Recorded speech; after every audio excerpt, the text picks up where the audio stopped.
پر میں 3 وظیفے ایسے بتاؤں گا انشاءاللہ جو ٹاپ آف دا لسٹ 3 وظائف ہیں مصیبت اور پریشانی میں تکلیف دور کرنے کے لیے، سنت وظائف آپ صلی اللہ علیہ وسلم کی طرف سے تعلیم فرمائے ہوئے۔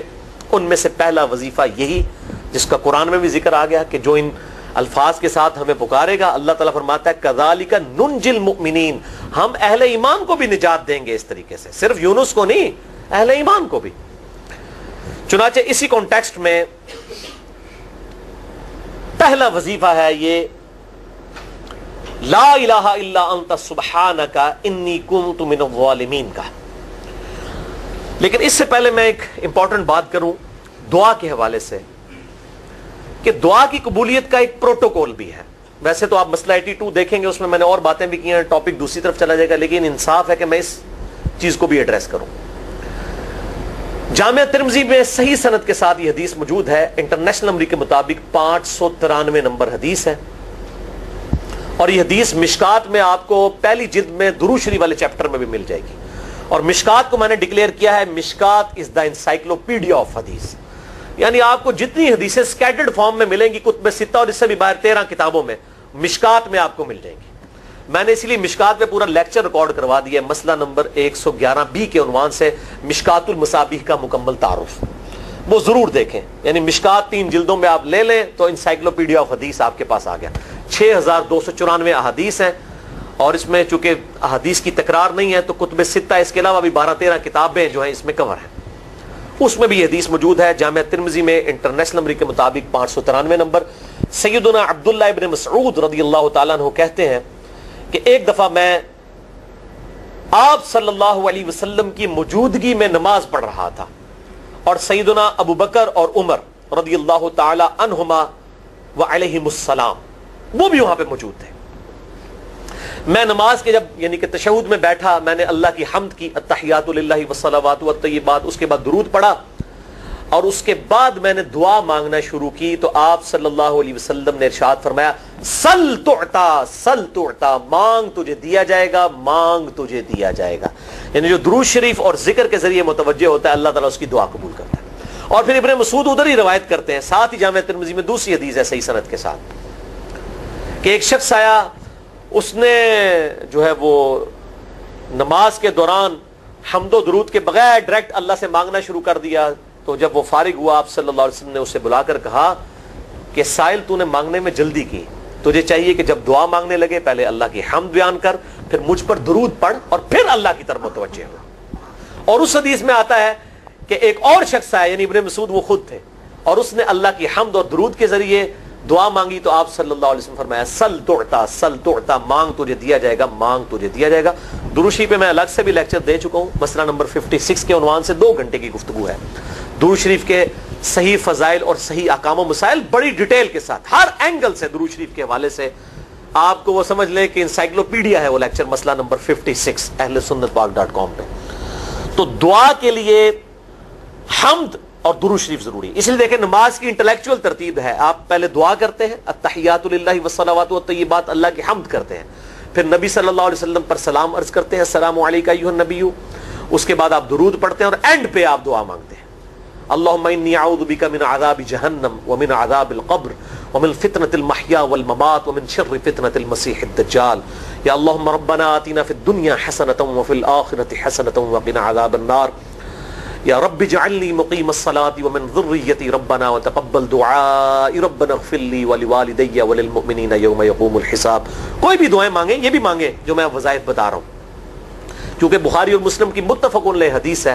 مشکات میں آپ کو تشہد والے چیپٹر میں حدیث مل جائے گی کہ نماز میں تشہد میں درود کے بعد جو چاہو اپنے رب سے مانگو، یعنی عربی میں مانگنا ہوگا، دعائیں مانگیں، دعائیں معصورہ کتاب السنت میں جتنی ہیں وہ مانگیں، اس کے علاوہ بھی مانگ سکتے ہیں اگر الفاظ درست ہوں لیکن عربی زبان میں۔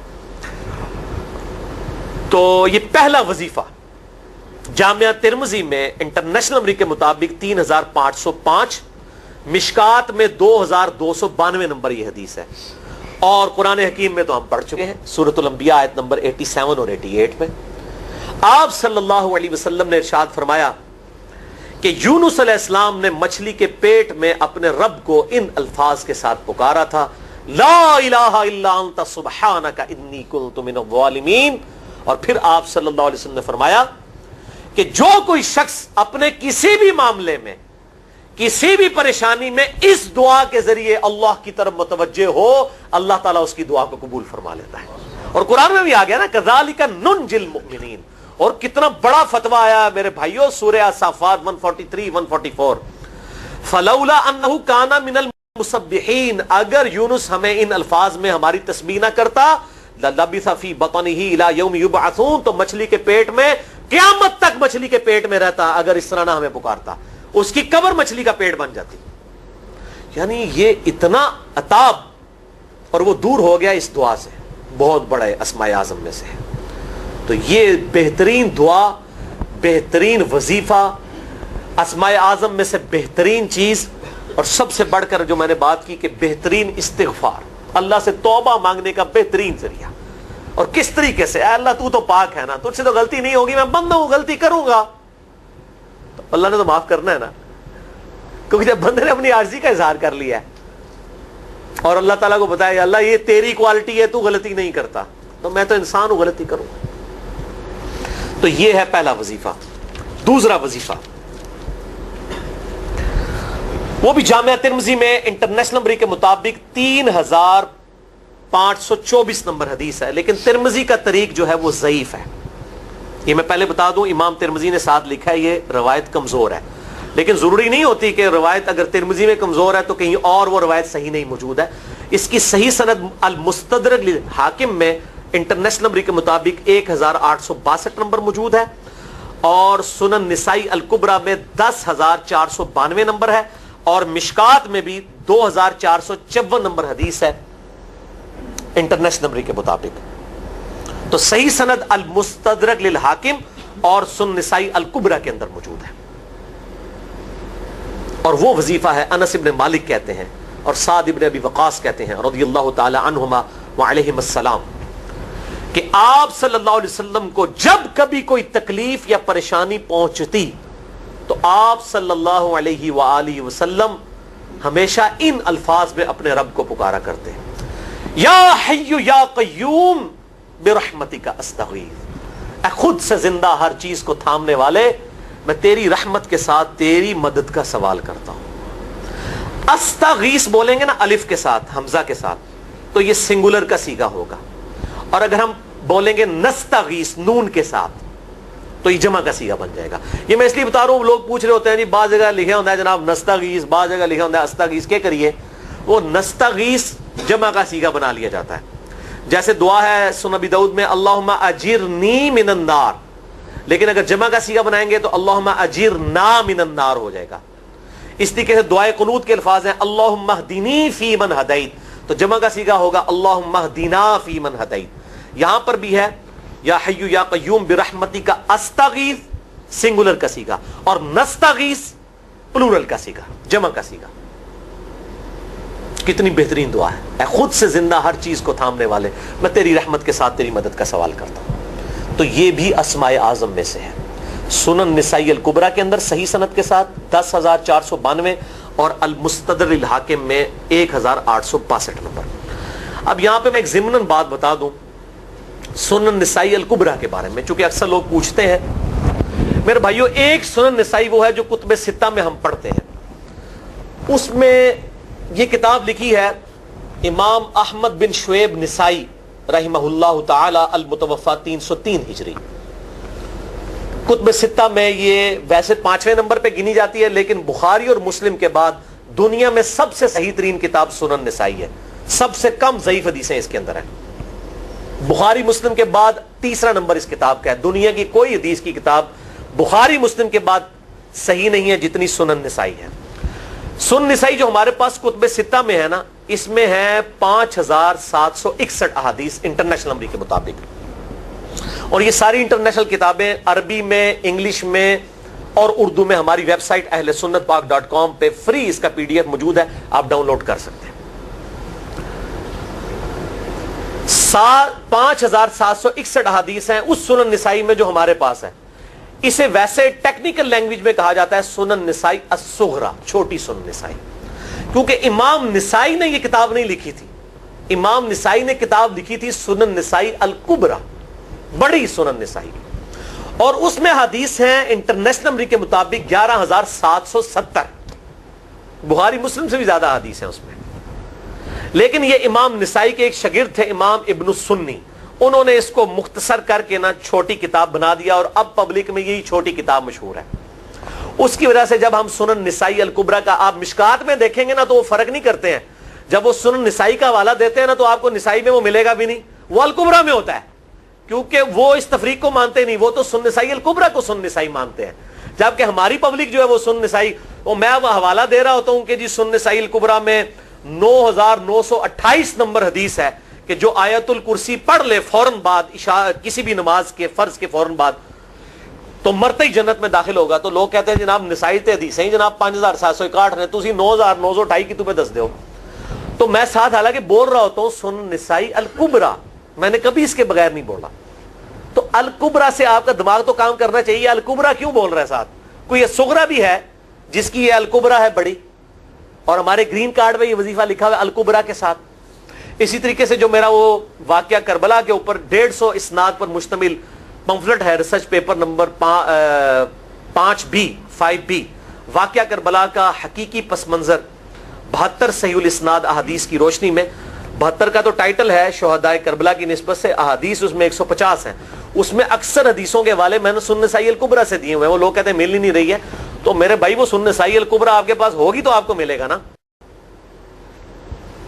تو سنن نسائی الکبریٰ الگ سے وہ اصل کتاب ہے، اس میں سے سنن نسائی الصغریٰ بنائی گئی ہے.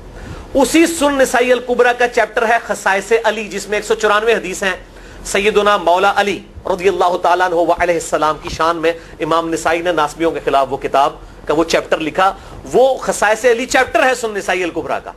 اس طریقے سے فضائل صحابہ بھی امام نسائی کی جو کتاب ہے وہ بھی اسی کتاب کا چیپٹر ہے. اسی طریقے سے عمل الیوم واللیلہ، صبح و شام کے جو اذکار ہیں وہ چیپٹر بھی اسی سنن نسائی الکبریٰ میں سے ہے. اسی میں یہ وظیفہ ہے کہ جو آیت الکرسی فرض نماز کے فوراً بعد پڑھتا ہے تو مرتے ہی جنت میں داخل ہوگا.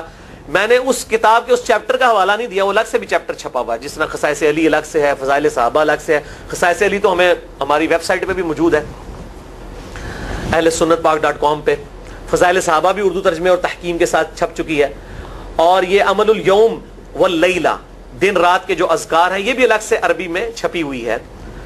تو میں اس کا حوالہ نہیں دیتا، میں سنن نسائی الکبریٰ کا کہتا ہوں 9,928 آیت الکرسی کا وظیفہ. تو یہ سنن نسائی الکبریٰ کا میں نے حوالہ دیا ہے یا حی یا قیوم برحمتک استغیث 10,492 صحیح طریق ہے. بعض اوقات کسی ایک کتاب میں ضعیف، ترمذی کا اس کا طریق جو ہے وہ ضعیف ہے. سنن نسائی الکبریٰ اور المستدرک للحاکم کا طریق جو ہے وہ بالکل صحیح ہے. جس طریقے سے سنن ابی داؤد اور سنن ابن ماجہ میں کتاب النکاح چیپٹر میں حدیث ہے، اگر میں سجدہ جائز سمجھتا تو بیویوں کو کہتا کہ اپنے خامدوں کو سجدہ کریں اس حق کے سبب جو اللہ نے ان کو دیا. تو ابو داؤد اور ابن ماجہ کی روایت ضعیف ہے، اس میں شریک القاضی مدلس ہے اور ان سے روایت کر رہے ہیں، اور مدلس کی ان والی روایت سما کی تصریح کے بغیر ضعیف ہوتی ہے. لیکن ہم اس حدیث کو صحیح کہتے ہیں کیونکہ اس سما کی تصریح سنن البہیقی کے اندر موجود ہے الکبریٰ میں.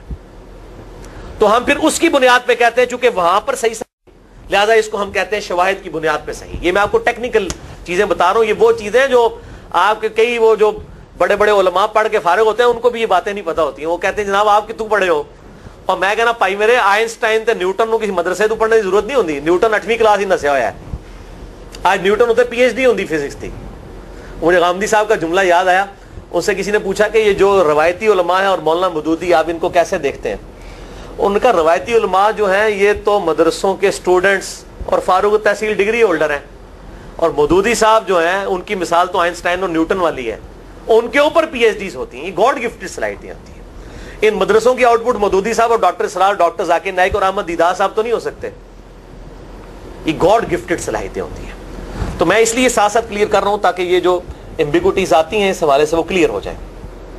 بہرحال یہ دوسرا وظیفہ ہو گیا.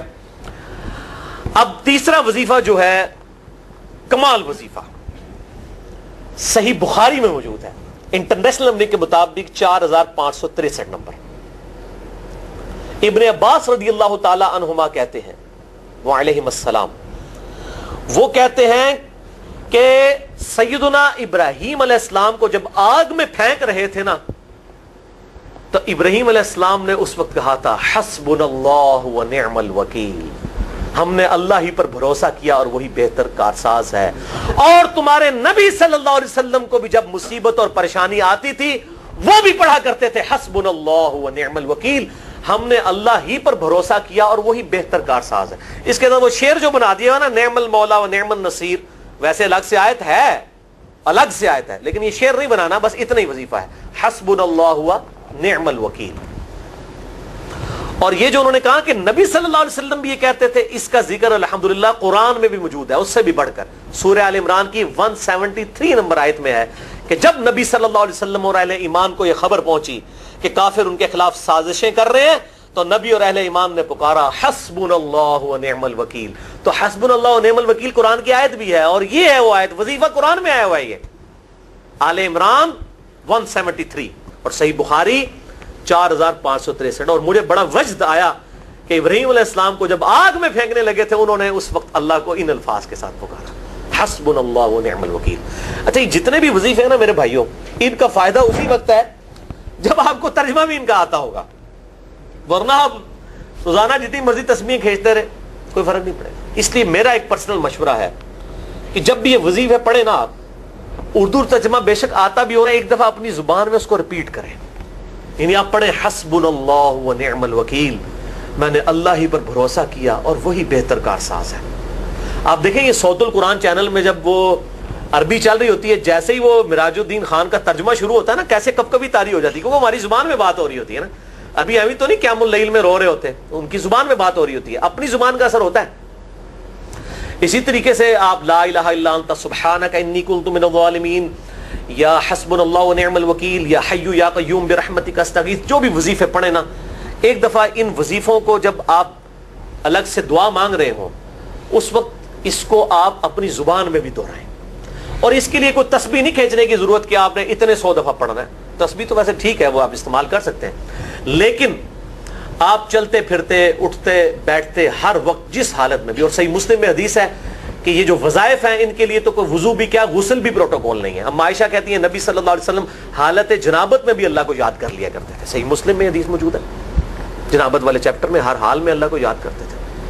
اور جو قرآن میں بھی دعائیں یا اذکار آئی ہیں نا، جب آپ حالت جنابت میں بھی اس کو کریں گے نا تو اس پہ قرآن کا حکم نہیں لگے گا. تو جامعہ ترمذی اور ابو داؤد میں جو حدیث ہے کہ حضرت علی کہتے ہیں نبی صلی اللہ علیہ وسلم کو حالت جنابت کے علاوہ کوئی اور حالت قرآن پڑھنے سے مانے نہیں ہوتی تھی، تو اس سے مراد قرآن کی تلاوت ہے. اگر قرآن کی دعائیں جیسے ہیں بسم اللہ الرحمن الرحیم، یہ بھی تو قرآن ہے، سبحان اللہ بھی تو قرآن ہے، الحمدللہ بھی تو، یہ اذکار جو ہے نا جب آپ اذکار کی نیت سے پڑھ رہے ہوں گے پھر یہ قرآن نہیں شمار ہوں گے، ذکر شمار ہوں گے. اور اس کے لیے نہ وضو پروٹوکول ہے اور نہ غسل کا ہونا ضروری ہے، ہر حال میں اللہ کو یاد کریں. تو یونس علیہ السلام نے کتنے یاد کیتا ہے؟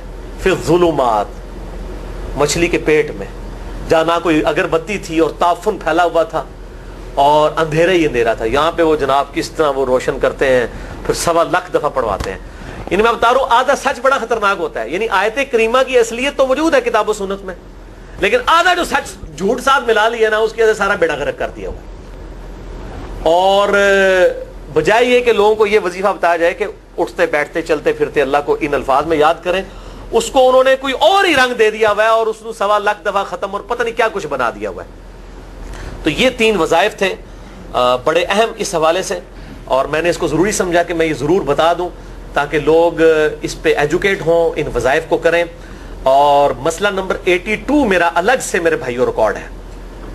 مسئلہ نمبر 82 اسماء اعظم اور دعا کی قبولیت سے متعلق جتنی بھی چیزیں ہیں میں نے اس میں بڑی ڈیٹیل کے ساتھ الحمدللہ کئی اور وظائف بھی بتائے ہیں، لیکن اب وہ اتنے وظائف کوئی جمع کرنے کی ضرورت نہیں ہے. موٹے موٹے 3 وظیفے جو بتا دیے انہی کو اگر کوئی لے لے اپنی دعاؤں میں انہی وظائف کو کرے تو اللہ تبارک و تعالی ہر معاملے میں جو ہے وہ انشاءاللہ تعالی کفایت فرمانے والا ہے.